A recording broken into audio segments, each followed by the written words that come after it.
Kaya, gusto ko magkape. Ano pong kape? Magkape. Kaya, ayoko nito. Sir, ba't nandito ka? Ano pong gusto niyo? Ikaw. Kuya, gusto ko mas sweet pa.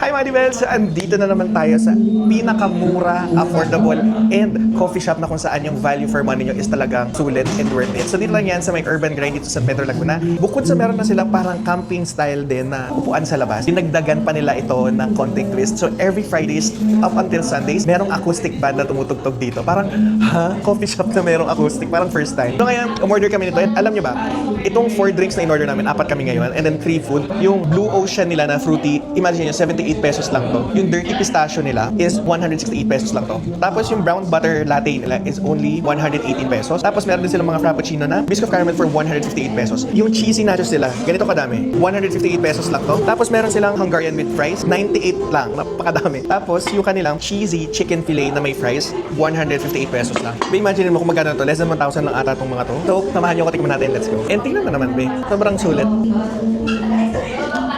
Hindi dinipid sa gilid. Sobrang dami. Garlicky, cheesy. I mean, walang arte, walang drama. How I wish na may tomatoes and pepino, pero still, sulit na siya on its own. Bigyan ito ng 9 out of 10. Next naman is yung Hungarian nila.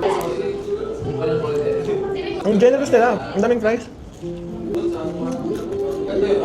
8 out of 10. And ito na yung cheesy pocket sila. I understand now kung bakit ang daming tao kumakain dito. Kasi ang dami ng serving sa may elite na halaga and good experience sa customers.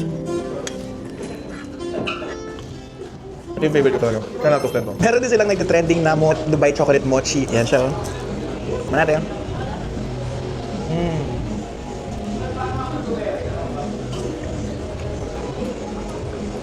Ang ganda ng pagkagawa ng marshmallow, hindi overcooked. Kaya ang ganda ng stretch. Hindi tinipid, punong-puno ng katayfi. 10 out of 10. So ito yung brown butter latte nila. Dito ako curious kung paano naging brown butter. Alam nila yung ginagawa nila. 10 out of 10 to. Alam mo yung roasty nutty, hazelnutty. Tapos parang siyang may salted caramel taste. Para sa akin, sobrang sarap. For medium dark roast coffee, magugustuhan nyo to. 10 out of 10. Next naman is yung kanilang brown pistachio. Dirty pistachio. Tikman natin. Oh my God.